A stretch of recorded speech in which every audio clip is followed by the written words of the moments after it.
Welcome back to Haunted Horror Stories. In today's episode, I'm sharing 7 true disturbing stories from the Tennessee mountains. These are tales of people who ventured into those ancient ridges and hollows and found something they were never meant to see. Make sure to hit that like and subscribe button and let me know where you're watching from in the comments. Story 1. The cabin I inherited from my uncle sat about 14 miles past the last gas station in Sevier County, tucked into a fold of land where the ridge curved back on itself. I'd been putting off going up there for almost 8 months after the funeral. My uncle Dennis had lived alone up there for 32 years, and honestly, I think part of me was just dreading the smell of an old man's solitude. Stale coffee, unwashed laundry, that kind of thing. It was early October when I finally made the drive.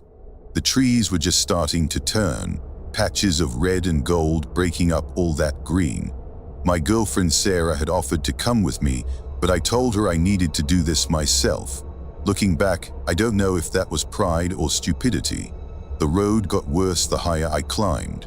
Paved turned to gravel, then to just 2 dirt tracks with grass growing up the middle. My Civic bottomed out twice, scraping loud enough that I winced. I'd brought my coffee in a travel mug, but it had gone cold an hour ago and tasted like burnt plastic. I kept drinking it anyway. When I finally saw the cabin, it looked smaller than I remembered from childhood visits. Dark wood, sagging porch, metal roof orange with rust. The clearing around it felt too quiet. No birds, no wind through the leaves, just this heavy stillness that made my ears ring. I parked and sat there for a minute, engine ticking as it cooled. The front door was standing open about 6 inches. I tried to tell myself Uncle Dennis had just left it that way, even though he'd been dead since February and it was October now. Maybe the latch had failed. Maybe some hiker had checked inside looking for shelter. I pulled out my phone to call Sarah, then saw I had no signal. Of course, the porch steps creaked under my weight, wood soft with rot in places. I pushed the door open wider and called out, "Hello." My voice sounded too loud and too small at the same time. Inside smelled like dust and something else, something organic and sweet that caught in the back of my throat. The main room looked mostly normal. Uncle Dennis's armchair sat facing a wood stove, a Reader's Digest from 2019 open on the side table. His boots were by the door, laces still tied. The kitchen counter had 3 unwashed coffee mugs growing dark mold. I should have felt sad, seeing the archaeology of his last days alone up here. Instead, my shoulders were tight and I kept glancing at the windows, watching the tree line.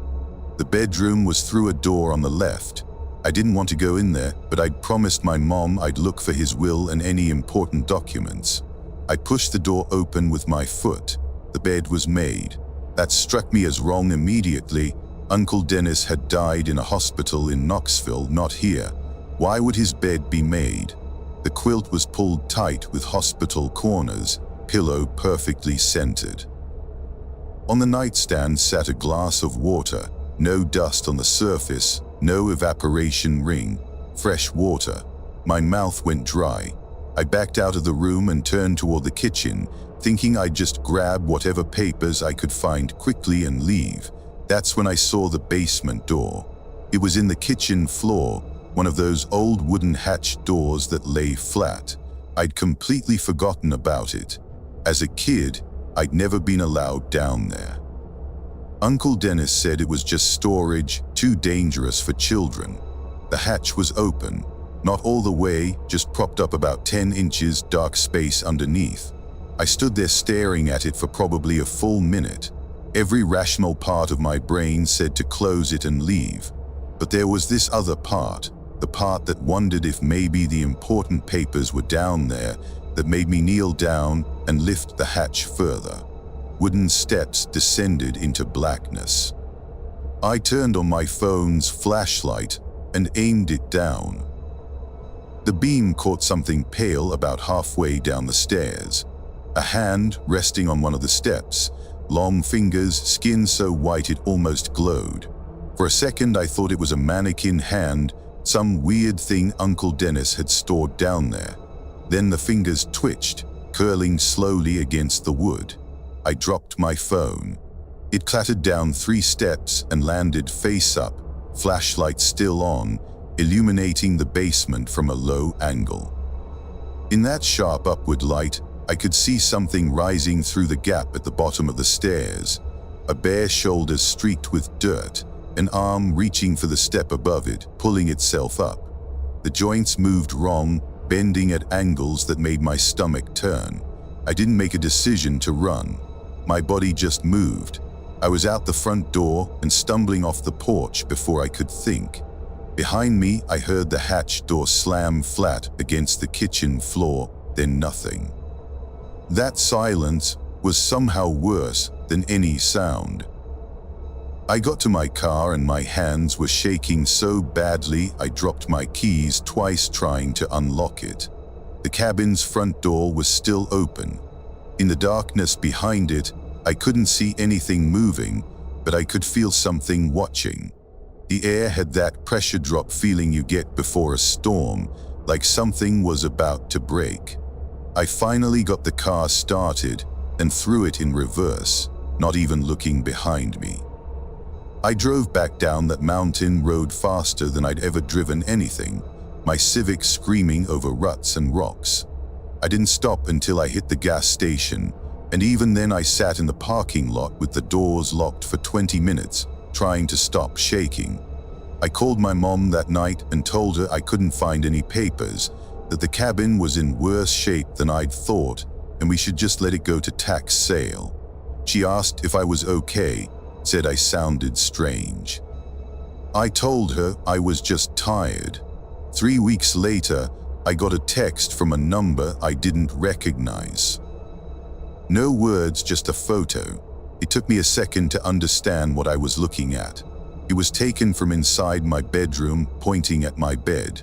I was asleep in it, covers pulled up to my chin. The angle was from the foot of the bed, low down, like someone had been crouching there. The photo was time-stamped 3:47 a.m. the night before. I moved in with Sarah the next day, told her my lease was up and I wanted to save money. We are in Knoxville now, 4th floor apartment. I keep my phone face down at night. I don't look at photos people send me anymore. And I sleep with my back to the wall where I can see the whole room. Because sometimes, around 3 or 4 in the morning, I wake up to that pressure drop feeling, like something is about to break, and I stay absolutely still, eyes closed, until the sun comes up.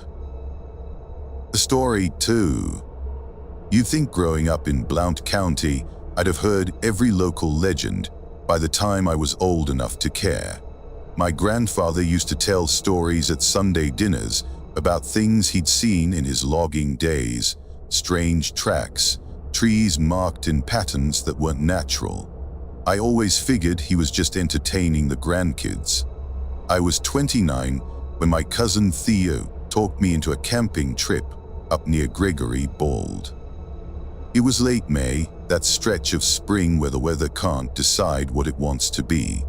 Theo had just gotten divorced and needed to commune with nature or whatever.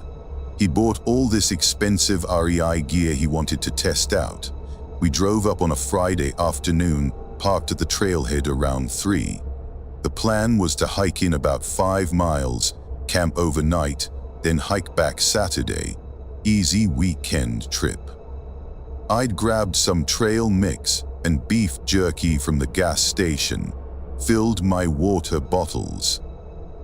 Theo had brought freeze-dried meals and a water filter, and about 40 pounds of gear that seemed excessive for one night. The trail started out nice enough. Wide path, well-marked, occasional day hikers passing us going the opposite direction. We saw a family with 2 kids, an older couple with hiking poles, a guy with a huge camera photographing birds. Normal stuff. Around mile 3, the trail narrowed and started climbing more steeply. The trees closed in overhead, cutting out most of the sunlight even though it was only 5 p.m. The temperature dropped maybe 10 degrees in the space of a quarter mile. I mentioned it to Theo, but he just shrugged and said mountains were like that. We stopped for water around what Theo's GPS said was mile 4. That's when I noticed we hadn't seen anyone for a while. Not unusual, we were getting pretty remote, but the forest had gotten really quiet too. No birds. No squirrels rustling in the leaves. Just our breathing and the sound of water sloshing in our bottles. "You hear that?" Theo asked. I listened. At first I didn't hear anything, then I caught it. A soft tapping sound like wood on wood coming from somewhere upslope to our right. Rhythmic, tap tap, pause, tap tap, pause. "Woodpecker maybe," I offered. "Maybe." Theo didn't sound convinced. We kept hiking. The tapping followed us, or at least it seemed to. It would stop for a while, then start again from a slightly different direction. Always at the same rhythm. I tried to focus on the trail, on putting one foot in front of the other, but my awareness kept drifting to that sound. The campsite Theo had picked was in a small clearing where someone had built a fire ring from stones. It was a decent spot, mostly flat, far enough from the trail to feel private. We set up our tents in the fading light. I kept my setup simple: cheap dome tent, sleeping bag, pad. Theo's tent was some complicated four-season thing that took him 20 minutes to stake out properly. We ate our dinner sitting on a log near the fire ring. Theo cooked his freeze-dried stroganoff, and I ate my jerky and trail mix. The sun was down by then, and the darkness under those trees was absolute. Our headlamps carved out little circles of light that made everything beyond them feel heavier. "So how are you doing?" I asked. "With everything?" Theo poked at his food. "I don't know, some days are okay. Some days I wake up and forget she's gone, you know. Then I remember, and it's like finding out all over again." "That's rough, man." "Yeah," he looked up at the trees. "You think Grandpa really saw things up in these mountains, or was he just messing with us? Does it matter?" "I guess not." We sat in silence for a while. That's when the tapping started again, much closer this time. Maybe 30 yards away, back toward the trail. Tap, tap, pause, tap, tap, pause. "Okay, that's definitely not a woodpecker," Theo said quietly. I grabbed my flashlight and aimed it toward the sound. The beam just dissolved into the darkness between the trees, showing me nothing. The tapping stopped. We stayed by the fire until almost midnight, not talking much, both of us listening. The tapping didn't come back, but I couldn't shake the feeling that we were being watched. The darkness beyond our little circle of firelight felt solid, present in a way that had weight to it. Eventually, Theo said he was turning in. I waited until he was zipped into his tent, then doused the fire and went to mine. I kept my boots on, just unlaced. I'm not sure why. Maybe some instinct I didn't want to name. I don't know what time it was when I woke up. My phone was dead. I'd forgotten to charge it in the car. But it was still full dark. That dead-of-night darkness where even your eyes adjusting doesn't help. Someone was calling my name. "Cameron. Cameron, are you awake?" It was my grandfather's voice. Exactly his voice, that slight rasp from years of smoking, the mountain accent that rounded his vowels. He'd been dead for 6 years. The voice was coming from right outside my tent. I lay frozen in my sleeping bag, heart hammering so hard I could feel it in my throat. Every rational thought said it was Theo playing a prank, except I could hear Theo snoring in his tent 12 feet away. The voice came again. "Cameron, I need you to come out here, son. I need to show you something." My hand found my flashlight. I clicked it on and pointed it at the tent wall. The fabric glowed yellow, and through it I could see a shadow, a human-shaped silhouette, standing maybe 2 feet from my tent door. "Cameron, come on out now." The voice was patient, almost kind, but there was something underneath it, something that didn't match the words. An eagerness. The way you'd talk to a dog you were trying to lure into a kennel. I didn't speak. Didn't move, just stared at that shadow. It stood there for what felt like 10 minutes but was probably 2. Then slowly it started to change shape. The head elongated, stretching upward. The shoulders widened and hunched. The arms lengthened until the hands were hanging below where the knees should be. "Cameron." The voice was still my grandfather's, but wrong now, like it was being played on a warped record. "Come out." I heard fabric tearing, not my tent, somewhere else. Theo's tent. Theo made a sound I've never heard a human make before, high and broken.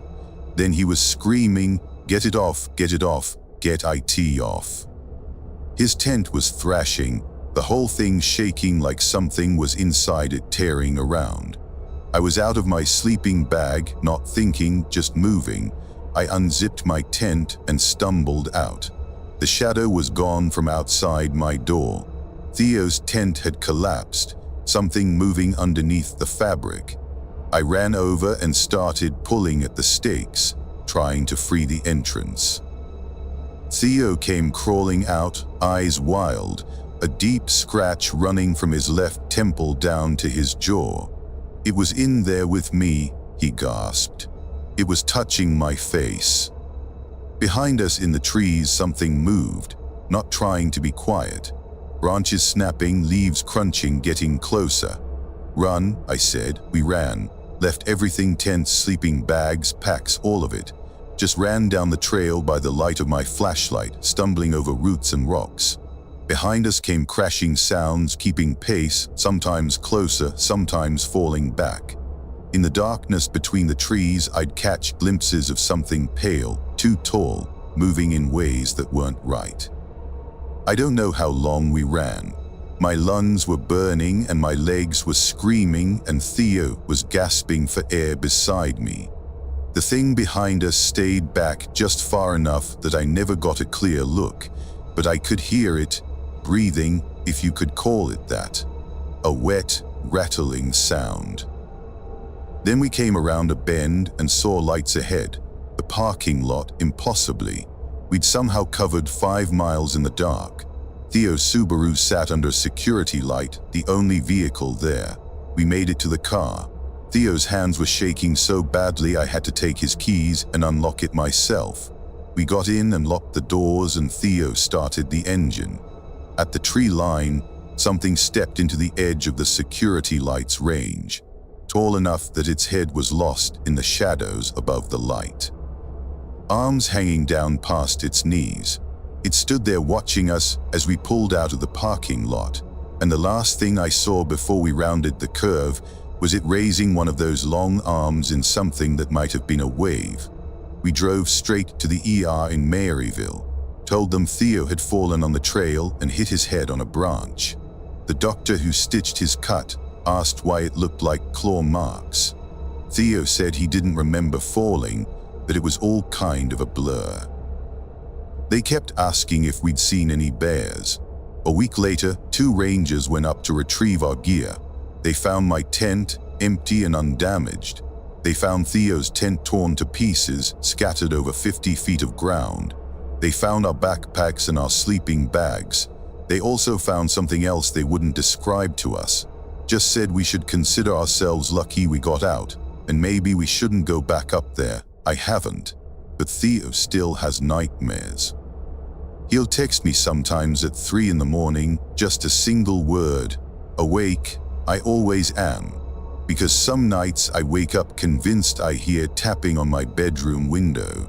Tap, tap, pause, tap, tap. And I lie very still until morning, because I know if I look, I'll see something looking back. A story 3. The fire tower job seemed perfect for me at the time. Summers watching for smoke, alone with books and binoculars, no customers to deal with. I'd spent 5 years working retail in Gatlinburg and was burned out on tourists asking where to see bears.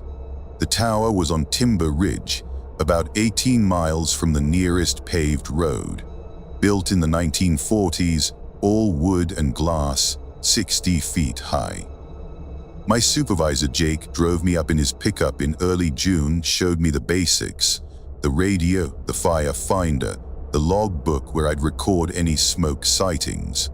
"You'll do a 4-day rotation," he explained. "Up here Thursday through Sunday, then someone else takes the week. Supplies are in the shed, food, water, propane. There's a rain barrel for washing. Outhouse is down the hill 30 yards. "Sounds good," I said. I meant it. 4 days alone sounded like heaven. Jake paused at the door of his truck.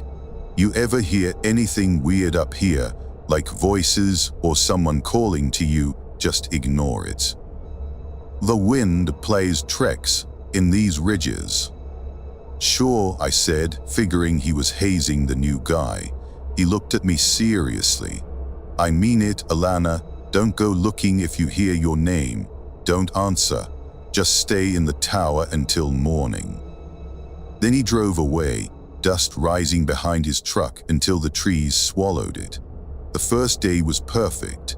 Clear skies, light wind, visibility for miles. I sat in the tower's glass room with my book and my thermos of coffee, scanning the horizon every 15 minutes like I'd been trained. The radio crackled occasionally with other towers checking in. I reported nothing, all quiet on Timber Ridge. Evening came with a sunset that painted the mountains purple and gold. I ate my dinner, a sandwich I'd made that morning, some chips, an apple, and watched the stars come out. The isolation felt clean, uncomplicated. I hadn't realized how much noise I'd been carrying in my head until it went quiet. I slept in the small room below the tower cab, on a cot that smelled like mildew and old canvas. The last thing I remembered was the sound of crickets and the slight sway of the tower in the wind. I woke up to someone crying. It was a child sobbing like their heart was broken, and it was coming from outside, close maybe at the base of the tower. I checked my watch, 2:17 a.m., grabbed my flashlight and went to the window. The beam swept the ground below, catching trees and scrub brush and the corner of the supply shed.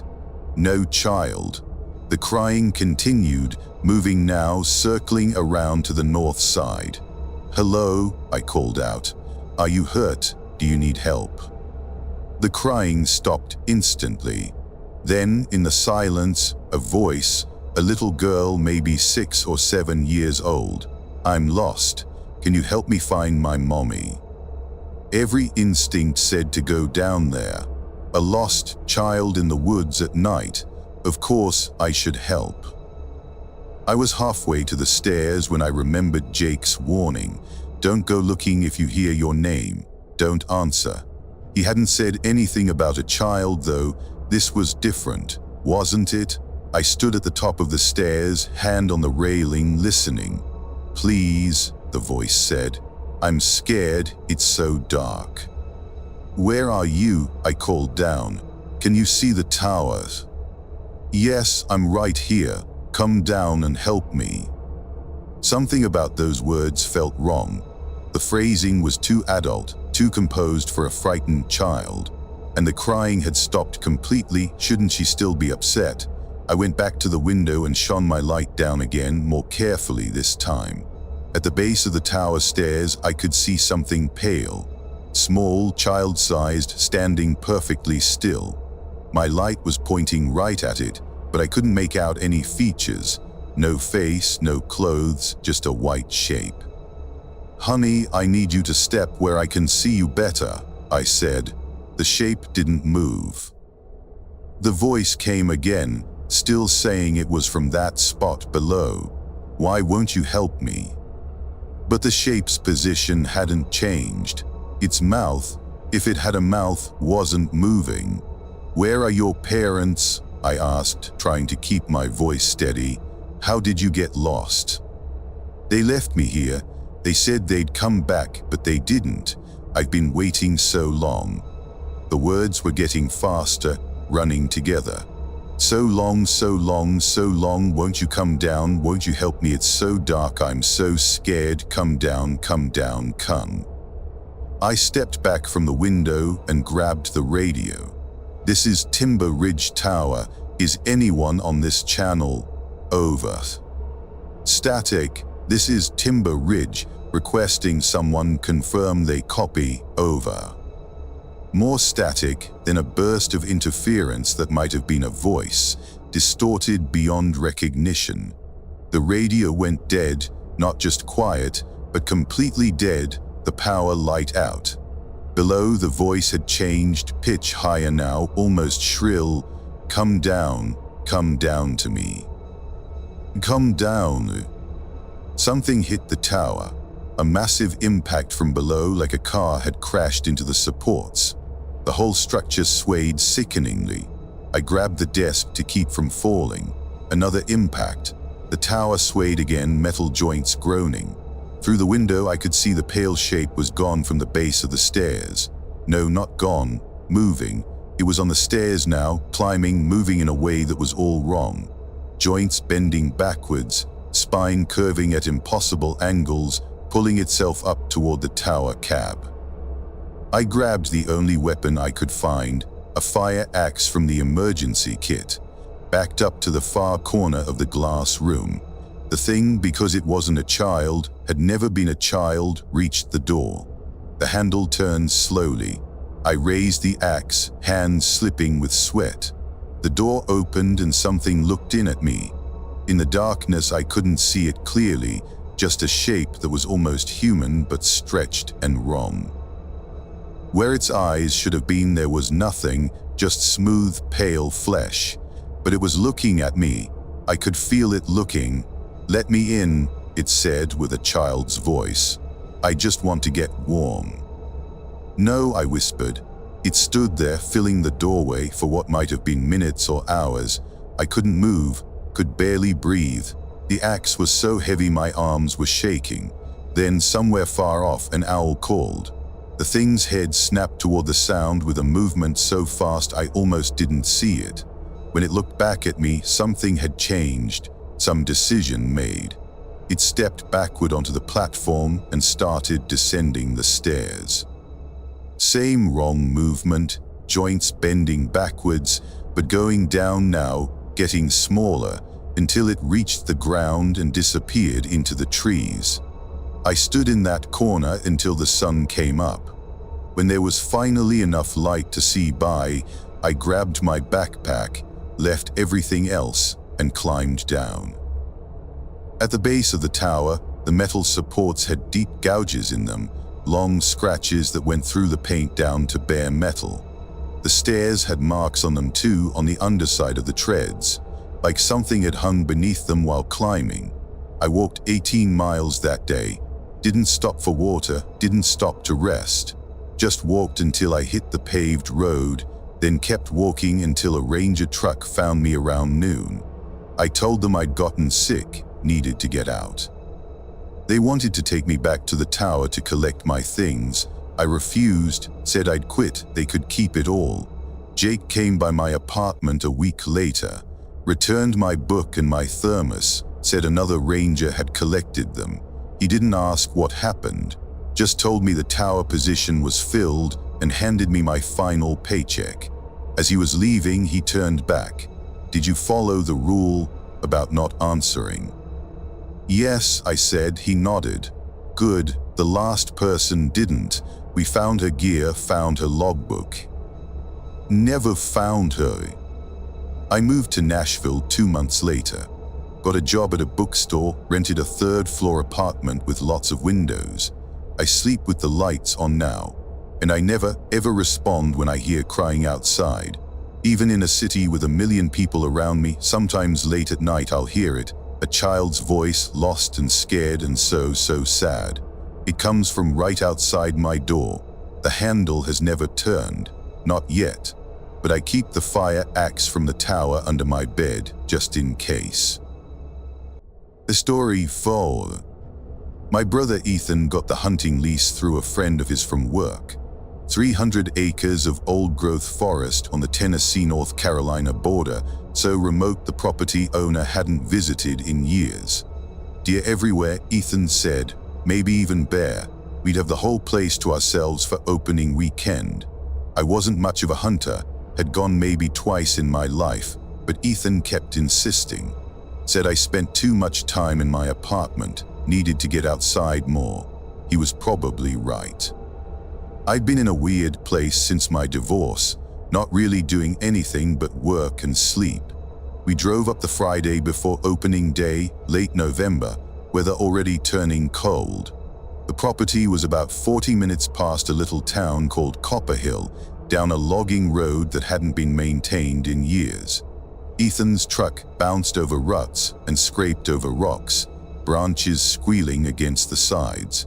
The cabin was actually called a cabin in the most generous sense. More like a shack, one room, wood stove, 2 cots with thin mattresses, windows covered with plywood.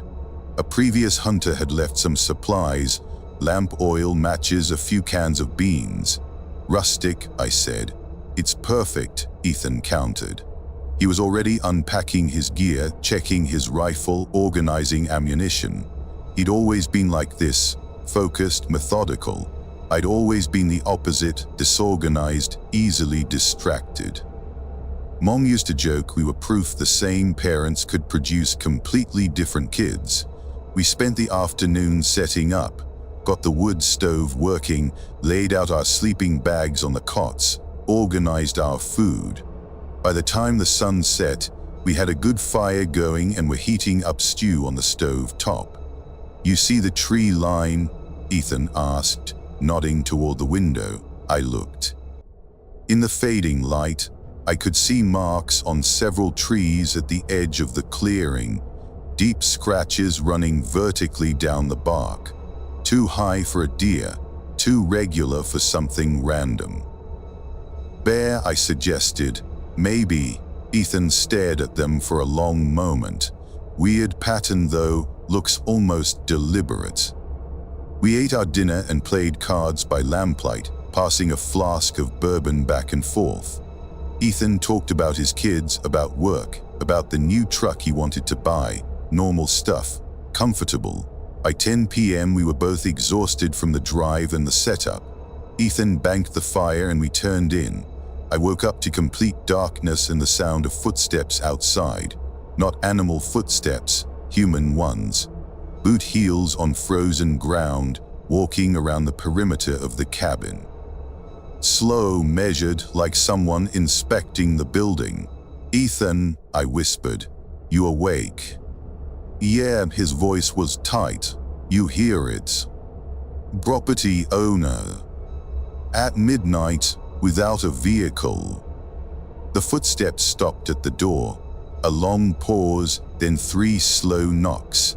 Neither of us moved. The door was latched from the inside with a simple hook and eye. Wouldn't keep anyone out if they really wanted in. We waited, barely breathing. Another 3 knocks, harder this time. Hello, Ethan called out. Who's there? No answer, but through the gap under the door, I could see something blocking the thin line of moonlight. Someone standing right there, inches away on the other side. We are armed, Ethan said. He'd grabbed his rifle, I realized. I fumbled for my own, hands shaking. The presence at the door stayed there for maybe 30 seconds, then the footsteps resumed, walking around to the side of the cabin. They stopped at the window, the one we'd left unboarded because the plywood had rotted through.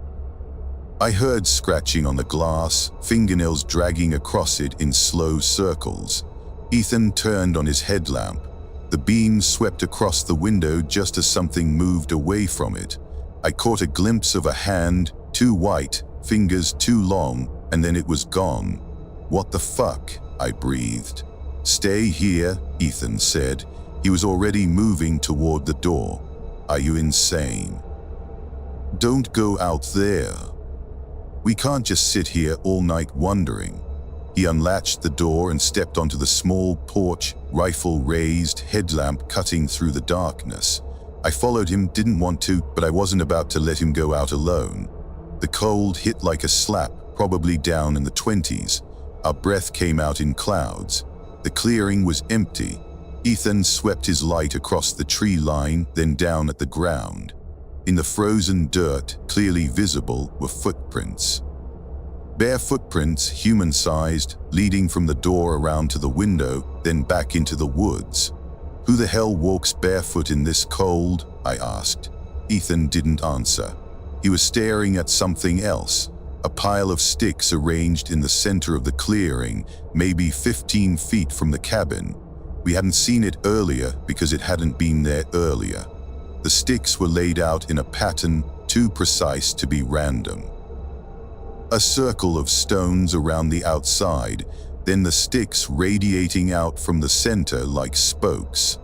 "We should go," I said. "We should get in the truck and leave right now. It's just someone messing with us, trying to scare off hunters.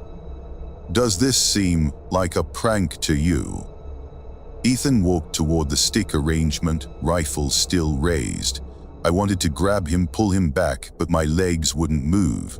He got within 5 feet of it and stopped. "There's something in the middle," he said. I forced myself to walk over.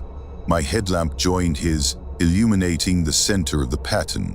Something small and pale sat in the very middle, a bird, I thought at first. Then I saw it was made of bone. Tiny bones wired together with what looked like dried grass, forming a crude human shape. "Jesus Christ," Ethan said softly. From the tree line came a sound, a low, sustained note, like someone humming. It came from multiple directions at once, surrounding us. The harmonics made my teeth ache. "Truck," Ethan said. "Now." We ran, the humming rose in pitch, became a wail, became something I have no words for. We reached the truck and Ethan fumbled with his keys, dropped them, grabbed them again. The wailing cut off suddenly, leaving a silence somehow worse. The engine turned over, thank God, and Ethan threw it in reverse. Headlights swept across the tree line, and that's when I saw them, people or shapes like people, standing among the trees. 8, maybe 10 of them. Tall and thin and absolutely motionless, naked skin bone white in the headlights. They just stood there watching us as we backed away. One of them raised its hand. The others did the same in perfect unison, like a synchronized dance. Ethan jerked the wheel around and we roared down the logging road, branches exploding against the windshield, the truck bottoming out over ruts. I kept looking back, expecting to see them chasing us, but the darkness showed nothing. We didn't stop until we hit Copper Hill. Pulled into a gas station and sat there with the engine running, neither of us talking. Finally, Ethan said, "We're not going back." "No," I agreed. "I'm going to tell Marcus the property's no good. Too rough, no game." "Okay."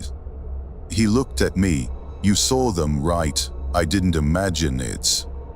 "I saw them." We drove home that night, left everything at the cabin. I called the property owner a week later, said we'd left some gear there, could we get it back? He said he'd check on it. He called me back 2 days later, said the cabin had burned down. Looked like the wood stove had caught something, whole place was just ash and debris. Our gear was gone. He was real apologetic. I asked if he'd seen anything else up there, anything strange. There was a long pause on the line. "Did you boys go into the hollow north of the cabin?" he asked. "No, why?" "Just wondering. That area's been, well, folks around here know to stay out of there. Has been that way for a long time. I should have mentioned it." "I'm sorry. What's in there?" "I don't know," he said, "and I don't want to." Ethan doesn't hunt anymore. Neither do I. We get together every few weeks, watch football, drink beer, talk about normal things. We've never discussed that night again, not once. But last month I was cleaning out my truck and found something wedged under the passenger seat. A small bundle of sticks, tied together with dried grass, forming a crude human shape. I have no idea how it got there. I burned it in my fireplace and scattered the ashes. Then I salted the perimeter of my house because my grandmother was Cherokee and she always said salt keeps certain things out. I don't know if it works, but I do it every month now, walking the property line with my salt container, laying down a new barrier. Just in case whatever was in those woods remembers us. Just in case they decided we belong to them now. Just in case. The story 5. The photography retreat was supposed to be a chance to reset, to find inspiration again. I'd been shooting weddings for 7 years and felt like my creativity had died somewhere between the 200th first dance and the 300th cake cutting. The retreat was at an old resort in the Smoky Mountains, or what was left of it. The main lodge had closed in the 90s, but a group of artists had bought it and turned it into a work-study space. 10 days, all meals provided, just you and your art and the mountains. I arrived on a Sunday afternoon in late September. The drive up was gorgeous, leaves turning, that slanted autumn light that makes everything look like it's glowing. The resort sat at the end of a long winding drive, a sprawling wooden structure that had definitely seen better days. Peeling paint, sagging porch, windows dark. Only 3 other people had signed up for this session. A painter named Iris, a sculptor named Beck, and a writer named Quinn. We met at dinner that first night, sharing a long table in the dining hall while the retreat coordinator, a woman named Margaret, explained the schedule. Minimal structure, she said, create your own routine, explore the property. The only rule was you had to share your work at the group critique on Friday. And obviously stay out of the East Wing, Margaret added. Major water damage, floors not safe. After dinner, I took my camera and went for a walk around the property. The grounds were expansive, overgrown tennis courts, an empty swimming pool full of leaves, trails leading into the woods. I shot until the light faded, feeling something unlock in my chest that had been tight for months. When I came back, I stopped by the darkroom. Yes, they actually had a working darkroom, which is half of why I'd signed up. I wanted to work with film again, remember why I'd fallen in love with photography in the first place. The darkroom was in the basement, down a hallway that smelled like mildew and old concrete. The door was unlocked. I stepped inside and spent an hour just familiarizing myself with the equipment, checking the enlarger, testing the safe light. I was about to leave when I noticed a photograph hanging on the drying line. Black and white, shot on medium format judging by the negative size. It showed the resort's main lodge from the outside, but the image was off. The windows in the photo were dark, but in several of them you could see faces, pale, indistinct faces looking out. I figured it was one of the other participants playing with double exposure or something. Still, it gave me an uncomfortable feeling. I turned off the safe light and left. Over the next few days, I fell into a rhythm. Wake early, shoot during the golden hour, process film in the afternoon, print at night.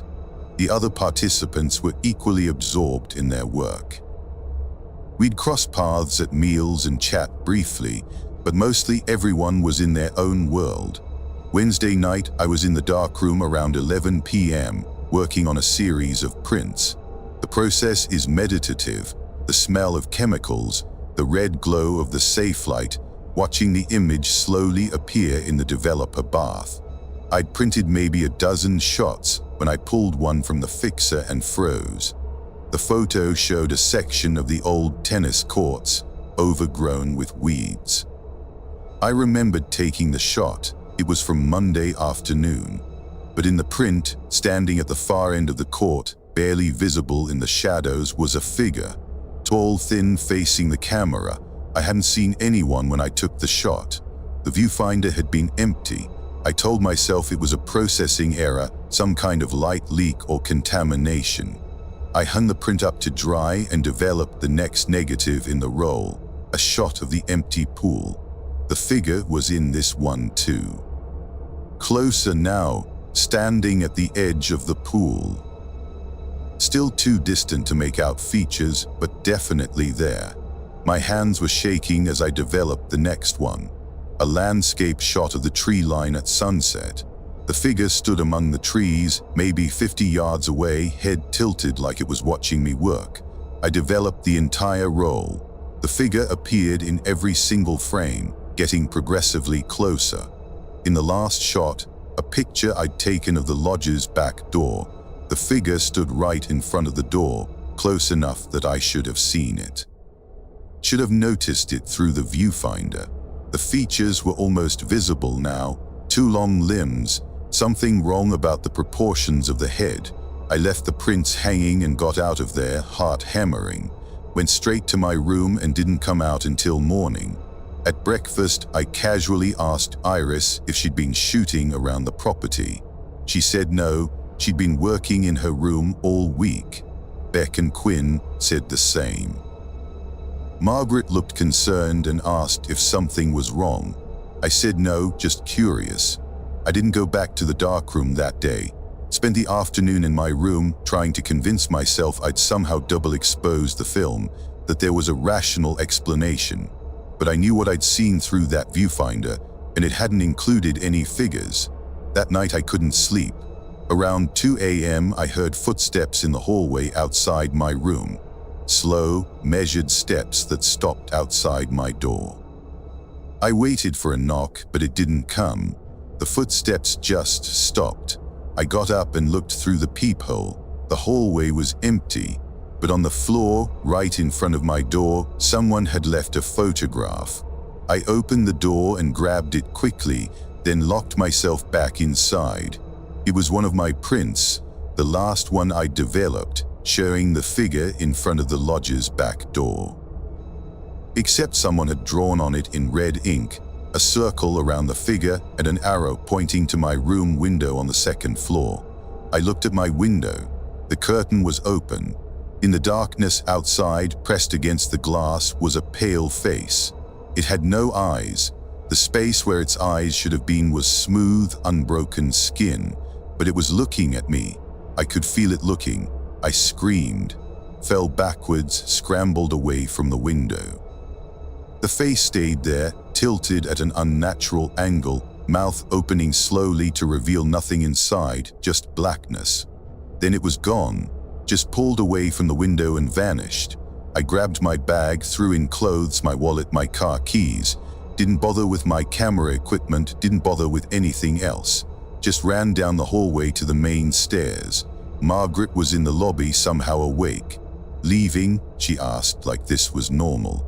"Yes, emergency, I have to go." "Did you go in the iced wing?" I stopped. "What? No. You said it was closed." "Some people don't listen." She looked at me with something like pity. "Sometimes they see things they shouldn't see. Sometimes those things follow them back." "I didn't go in the iced wing." "But you went looking, didn't you? With your camera, looking and looking and looking. And sometimes, when you look long enough, something looks back." I ran to my car, threw my bag in the back seat and started the engine, hands shaking so badly I could barely turn the key. The lodge loomed behind me, dark windows reflecting my headlights. In my rearview mirror, as I pulled away, I saw something standing on the porch, tall enough that its head reached the 2nd floor balcony, arms hanging down past where its knees should be. I drove through the night, didn't stop until I was back in Nashville. Called the retreat the next day and said there was a family emergency. I wouldn't be returning. Margaret said she understood and hoped I found what I was looking for. I haven't touched my camera since. Can't. Every time I look through a viewfinder, I start wondering what might show up in the developed image. What might be standing there invisible, watching me work. Last week I got a package in the mail, no return address. Inside was a stack of photographs, all black and white, all showing my apartment building from different angles. Shots of the exterior, the parking lot, the stairs to my floor. In each one, a figure stands in the frame, always watching the building. Always too far away to see clearly. In each photograph, that figure is a little bit closer. I'm moving next week. I don't know if it'll help, but I have to try. Because this morning I found the latest photograph slipped under my door. It shows my apartment hallway. The figure is standing right outside my door, and the metadata stamp says the photo was taken from inside my apartment. A story 6. My husband Cole had been talking about the cabin for 6 months before we actually went. It belonged to his uncle, who'd passed away and left it to him in the will. Just a little place on Blood Mountain, Cole said, could be a nice weekend spot if we fixed it up. I didn't want to go. We'd been married for 11 years, and I'd learned to trust my gut about things, and my gut said no.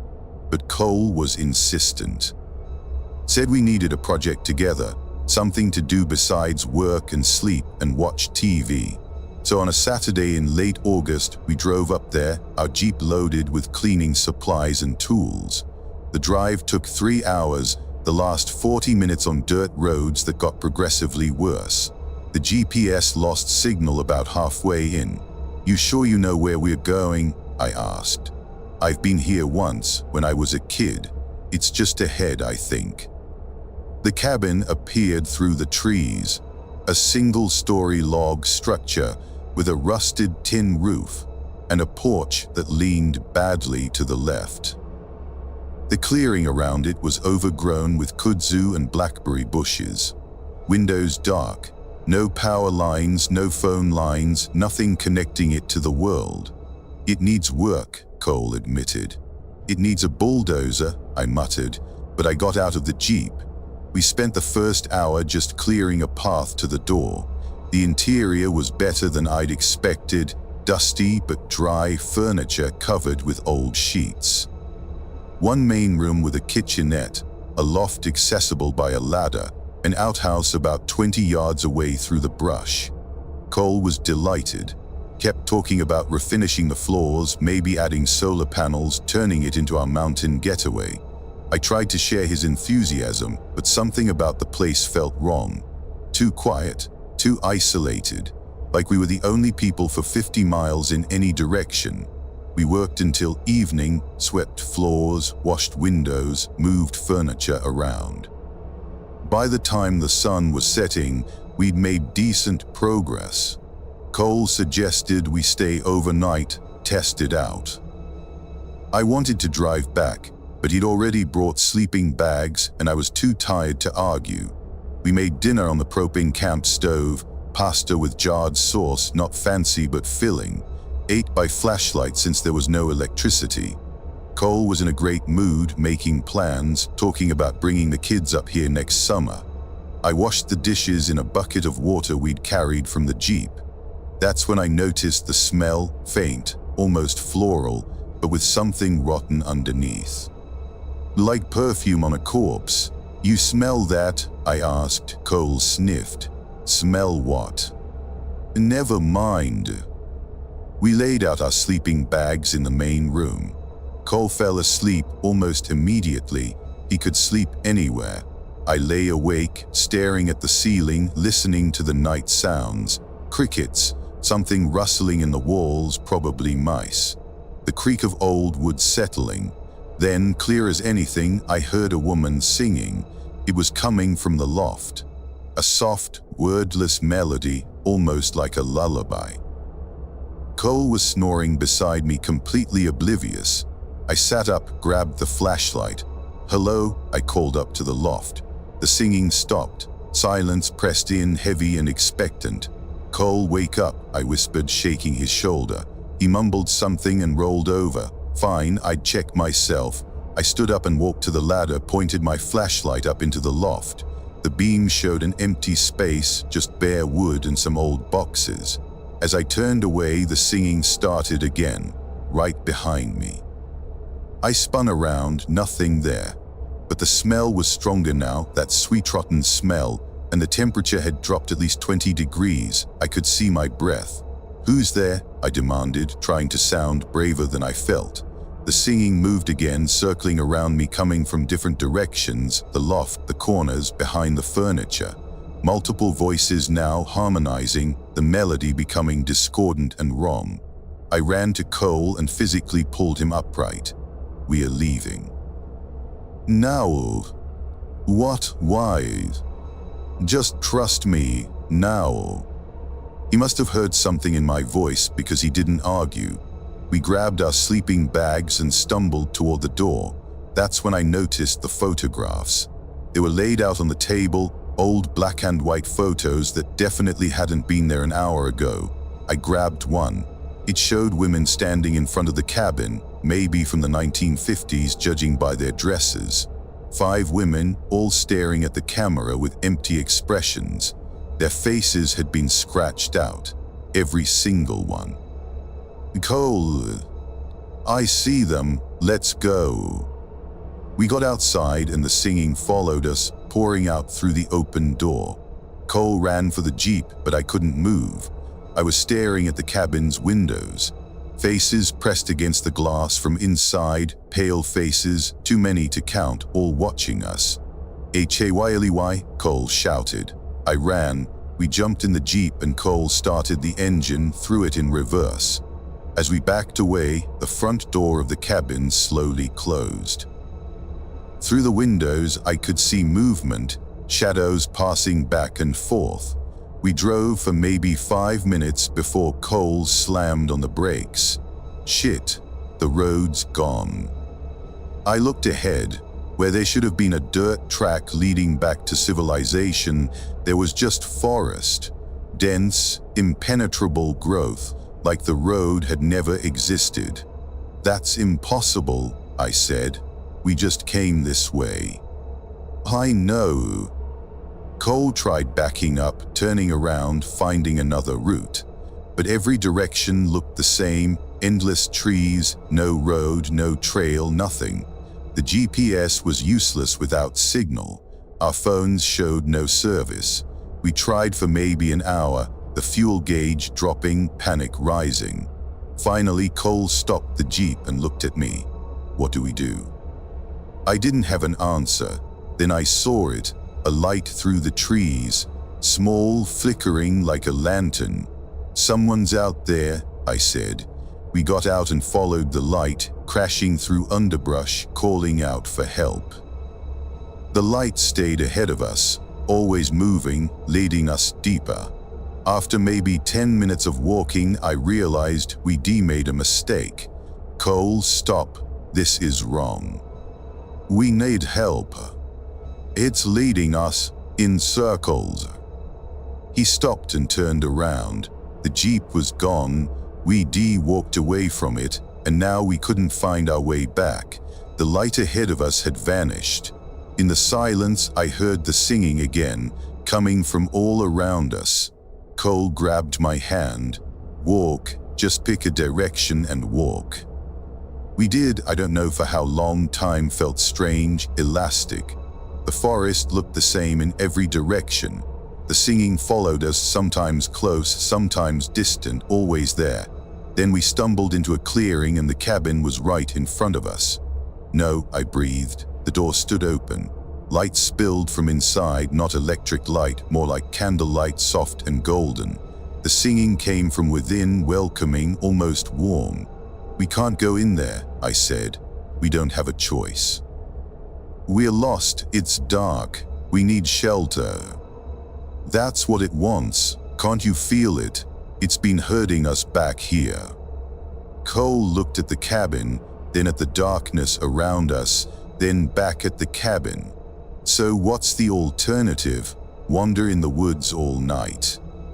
I didn't answer because I didn't know. We stood there for maybe 5 minutes. arguing in whispers, both terrified, both exhausted. Finally, Cole said, "I'm going to look for the Jeep keys. If they're inside, we grab them and run." "Okay." Cole. But he was already walking toward the cabin. I followed because I couldn't let him go alone. We stepped through the door together. The interior had changed. The dusty, abandoned cabin was gone. Now it looked lived in, furniture uncovered, lanterns burning, a fire in the wood stove. The photographs were still on the table, but there were more of them now, dozens, all showing the same 5 women in different poses, different years. And in the later photos, their faces weren't scratched out. They were simply blank, smooth skin where features should be. "Keys," Cole muttered, scanning the room. Where would keys be? I saw them hanging on a hook by the door. I grabbed them and turned to leave. The door slammed shut. Every lantern went out at once. In the darkness, I heard movement, multiple presences circling us. The singing started again, so close I could feel breath on my neck. Cole's flashlight clicked on. The beam swept the room and caught them, the women from the photographs standing in a circle around us, pale dresses hanging on skeletal frames. Faces that were smooth and featureless except for their mouths, which hung open impossibly wide. "The door," Cole screamed. I grabbed the handle and pulled. It wouldn't budge. Behind us, the women were moving closer, that singing rising in pitch until it became a shriek, until light flooded in from a window, dawn light. The women vanished like smoke. The door opened easily under my hand. We ran to the Jeep, which was parked exactly where we'd left it, keys already in the ignition. Cole started it, and we drove, bouncing over the road that had definitely been there all along. Why hadn't we seen it? We didn't speak for the entire 3-hour drive home. When we got to our house, Cole said, "We're never going back there." "No," I agreed. "I'm going to sign the property over to the county, tell them to tear it down." "Okay." But 2 weeks later, Cole got a call from the county office. They had no record of any property owned by his uncle on Blood Mountain. The deed he had was for a different location entirely, a piece of land 40 miles away with no structures on it. The cabin he'd visited as a child, the one his uncle left him, didn't exist, had never existed. We don't talk about that night, but Cole's uncle's will is still in our safe, with that address printed clearly. And sometimes, late at night, I hear singing, faint, distant, coming from no direction I can name, and I wonder if we ever really left. Story 7. I took the forestry survey job because the pay was good and I needed money for grad school. 6 weeks in the Tennessee wilderness, measuring tree density and checking for disease. Solo work, which suited me fine. They dropped me off at the North Trailhead in early October with a GPS unit, a satellite phone for emergencies, and enough supplies for the full 6 weeks. My contact was a ranger named Bill who'd pick me up at the South Trailhead on November 15th. "You'll be passing through some pretty remote areas," Bill said as he helped me shoulder my pack. "You see any other people out there? That's unusual. This isn't a trafficked area."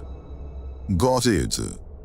"And Victor, if you find any standing stones or rock cairns that look old, leave them alone. Mark them on your GPS and keep moving." "The standing stones. Just trust me on this one." The first week was perfect. Cool weather, gorgeous scenery, work that kept me busy without being overwhelming. I'd hike during the day, taking measurements and photos, then set up camp in the evening. I saw deer, wild turkey, even a black bear at a distance. No people. On day 9 I found the first cairn. It was maybe 4 feet tall, stones carefully stacked in a clearing off the main trail. Old, you could tell by the moss growth and the way the stones had settled. Surrounding it were several flat rocks with symbols carved into them. Nothing I recognized, just geometric patterns and spiraling lines. I marked it on my GPS like Bill had instructed and moved on, but I kept thinking about it. Something about the careful placement, the obvious effort someone had put into building it way out here. That night I had strange dreams. I was back at the cairn, but it was bigger, surrounded by dozens of similar structures forming a circle. In the center of the circle, something moved, a shadow that didn't match any of the surrounding objects. I woke up with my heart pounding. It was still dark, probably 3 or 4 a.m. My fire had burned down to embers, and something was moving around my campsite.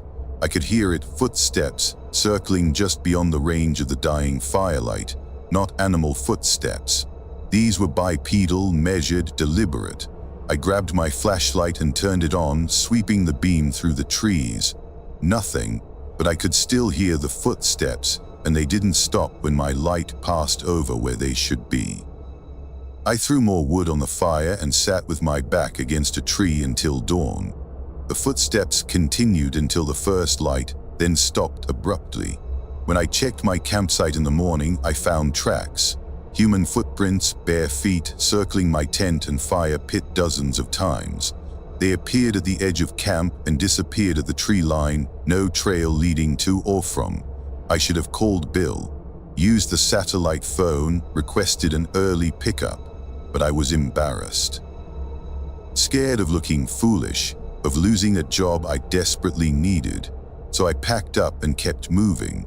Over the next week I found more cairns, 5 total, spread across different areas, always in clearings, always with those carved stones around them. I marked each one and moved on. The footsteps came every night now, sometimes circling, sometimes just standing at the edge of camp, watching.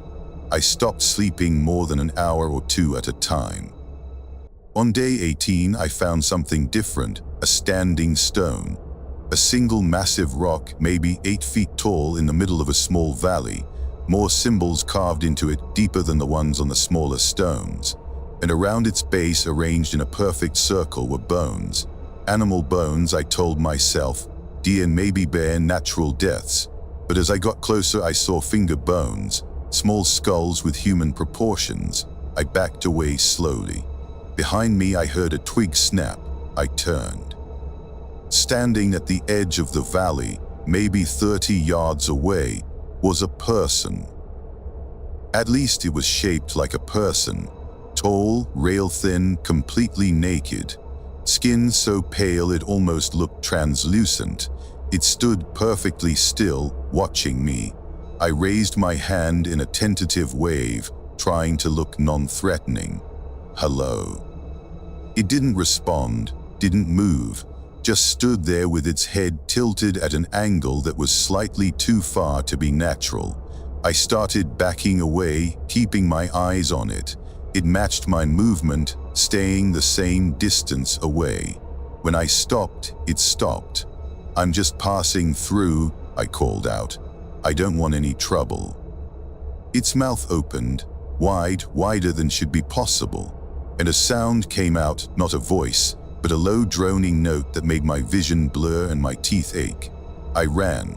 Behind me I heard crashing through the undergrowth, faster than I was moving, gaining ground. I didn't look back, just ran, my pack bouncing, branches whipping my face, lungs burning. I ran until I couldn't anymore, then collapsed behind a fallen log, gasping for air. Listened for pursuit. Nothing, just forest sounds, normal sounds. When I finally worked up the courage to look around, I was alone. No sign of whatever had been chasing me. I checked my GPS. I'd run almost 2 miles off course, deeper into the wilderness, away from my planned route. I was shaking so badly I could barely hold the unit steady. That night I didn't set up a tent, just found a dense thicket and crawled into it, hiding like an animal. I didn't light a fire. Sat in the dark with my knife in my hand and listened. The footsteps came, multiple sets now, circling my hiding spot. I could hear them breathing, wet, rattling sounds that didn't belong to anything human. They stayed until dawn. When the sun came up, I found my tent, except I'd left it 2 miles away. Something had brought it and set it up 10 feet from my hiding spot. My backpack sat in front of it, neatly arranged. Nothing missing. Inside the tent was a gift. A small can, maybe 8 inches tall, constructed from bones. I left everything. The tent, the pack, the GPS unit. Kept only my knife, the satellite phone, and the clothes I was wearing. Started walking south toward where the pickup point should be. I walked for 3 days. Didn't stop except to drink water from streams. Barely slept. And every night I could hear them following. Never saw them, but I knew they were there. On the 3rd night, I tried the satellite phone. It worked, miracle, and I got through to emergency services. Gave them my approximate coordinates, said I needed extraction. The operator said a rescue team would reach me by morning. I spent that night in a tree, wedged into a fork 20 feet up. Below me, I could hear them gathering, dozens of them from the sound of it, moving through the forest, converging on my location. Just before dawn, one of them started climbing the tree. I saw its hand reach for the branch below me, long fingers, too many joints, skin like paper. I kicked at it, and it fell with a sound that was almost human. When the helicopter came at first light, I'd never been so grateful for anything in my life. The rescue team looked confused. I wasn't injured, wasn't lost, clearly capable of walking out on my own. I didn't try to explain. Bill picked me up from the hospital. I'd been checked for exposure, dehydration, given fluids and a meal. He drove me back to town in silence. Finally, he said, "You went past the cans, didn't you? I marked them like you said. But you kept going. Into their territory." "Whose territory?"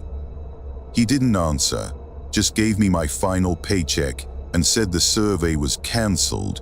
They'd send someone else to finish it next year. I never found out what happened to my equipment. The GPS unit never got recovered. Neither did my tent, my pack, any of it. But 2 months later, I got a package in the mail. Inside was my journal, the one I'd kept in my pack, documenting my daily measurements and observations. Every page had been torn out except one. The last entry, which I'd written the morning before I found the standing stone. Below my writing, in handwriting that wasn't mine, someone had added a note. "You were marked, we are coming." I've moved 4 times since then. Different cities, different states. I don't stay anywhere long. And I don't go into the woods anymore, ever, for any reason. Because 3 nights ago I heard footsteps outside my apartment, circling the building. And when I looked out my window, I saw them standing on the sidewalk below. 7 figures, pale and too thin, looking up at my window. They're getting closer. They've always been getting closer. And I think eventually, when they're ready, they'll come inside. I just hope I'm not here when they do. Thanks for watching. If you enjoyed these stories, hit that like button and subscribe for more.